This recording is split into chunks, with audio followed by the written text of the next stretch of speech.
जय श्री कृष्ण। जय माताजी। केम छो बधा मजामां तो छो? मैं पण मजामां छे ने आज मस्त मजानुं वातावरण छे ने मस्त मजाना वातावरण साथे आज आपणे बनावीशुं वड़ीनुं शाक। तो चालो बनावવાની શરૂઆત કરી દઈએ।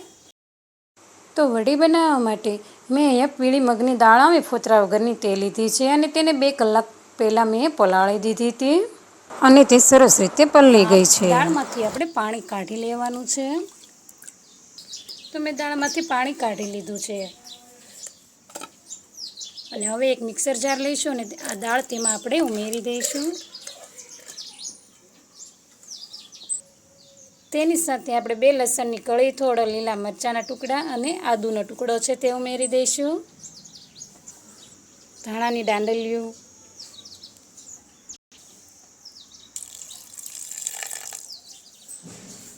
બે ચમચી જેટલું પાણી ઉમેર્યું છે અને સરસ એવી આની પેસ્ટ બનાવી લઈશું।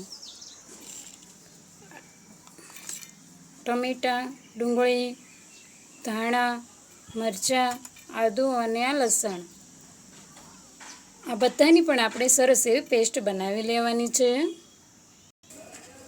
પેસ્ટ આપણે સરસ એવી બનાવી લીધી છે। તો તેમાં આપણે સ્વાદ પ્રમાણે મીઠું, હળદર, લાલ મરચું પાવડર સરસ રીતે મિક્સ કરી લઈશું।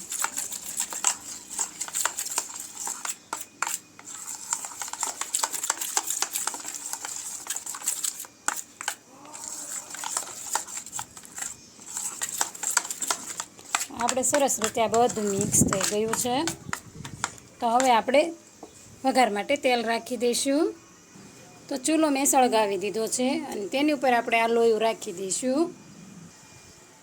1, 2, 3 પાવડા તેલ ઉમેર્યું છે અને આ તેલને આપણે ગરમ થવા દઈશું।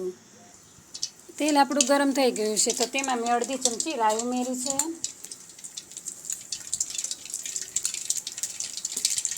જીરું, રાઈ જીરું ફૂટી જાય એટલે વઘાણી, મીઠો લીમડો,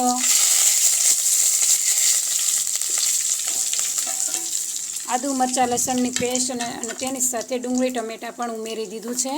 તો આ પેસ્ટને આપણે ઉમેરી દઈશું।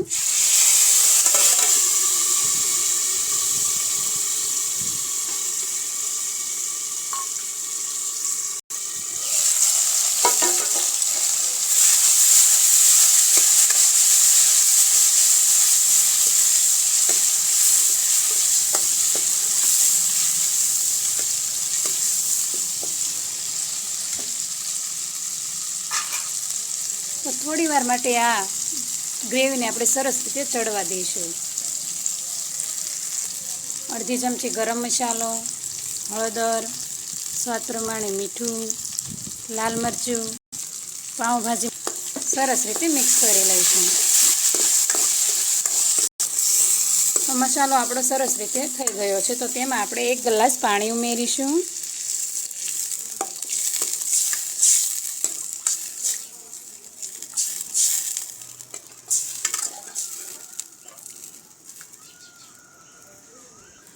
હજી અડધો ગ્લાસ ઉમેરી દઉં છું।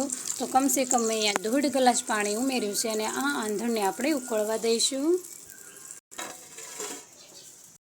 તો આપણે આ આંધણ ઉકળી ગયું છે તો આપણે સરસ રીતે આંધણ ઉકળી ગયું છે અને આપણે આ જે મગની દાળની જે ફોતરા વગરની દાળ હતી તેનું આ બેટર બનાવ્યું છે તેમાં આપણે આ ચપટી સોડા ઉમેરવાના છે અને તેની ઉપર આપણે આ થોડું લીંબુ ઉમેરી દઈશું અને સરસ રીતે ફેંટી લઈશું।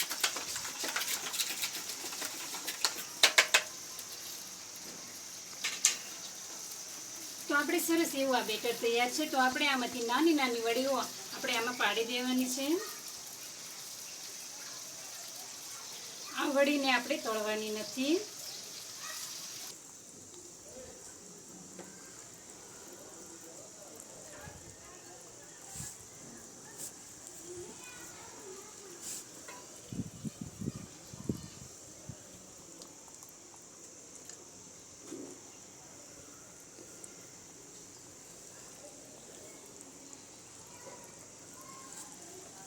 તો તો મેં અહીંયા વડી પાડી દીધી છે અને આ બધી જ વડીઓ ઉપર આવે ને ત્યાં સુધી આપણે તેને ચડવા દઈશું.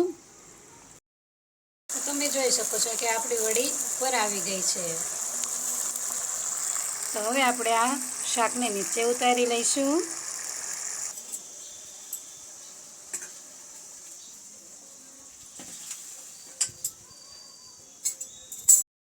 સરસ એવું આ વડીનું શાક તૈયાર છે. તેમાં આપણે આ કાપેલા ધાણા ઉમેરી દઈશું અને હવે આપણે રોટલા બનાવી નાખીએ. બનાવવા આપણે અડધો ગ્લાસ પાણી લઈશું, તેમાં મીઠું ઉમેરી દઈશું અને મકાઈનો લોટ ચાળી લઈશું. આ લોટ આપણે વધારે નથી ચાળવાનો.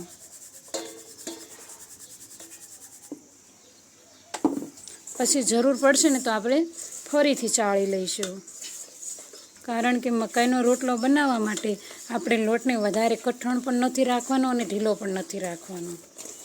જો હા, આવો જ લોટ રાખવાનો છે. આનાથી પણ વધારે ઢીલો હશે ને તો પણ ચાલશે. સરસ રીતે આપણે આ લોટને મસળી લઈશું. થોડું પાણી ઉમેરી અને સરસ રીતે આ લોટને આપણે મસળવાનો છે. જો વધારે આ લોટને આપણે મસળશું ને તો જ વધારે સારો રોટલો બનશે.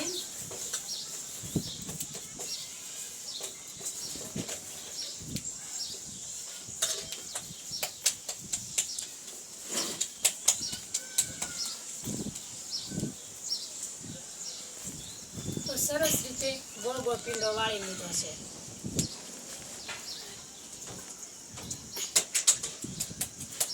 આવી રીતના પાણીવાળો કરીને પછી આપણે આ મકાઈનો રોટલો બનાવશું ને તો સરસ બનશે.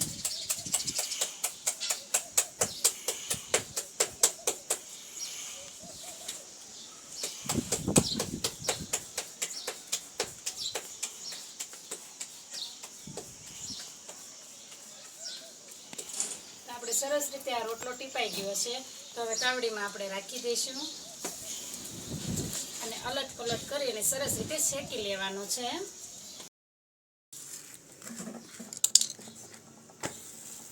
એક સાઈડથી આપણે આ રોટલાને ફેરવી લીધો છે.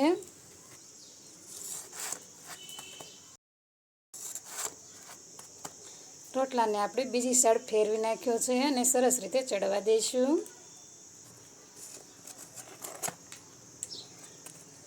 આપણે સરસ રીતે આ મકાઈનો ફૂલેલો રોટલો તૈયાર છે. તો આપણે તેને નીચે ઉતારી લઈશું.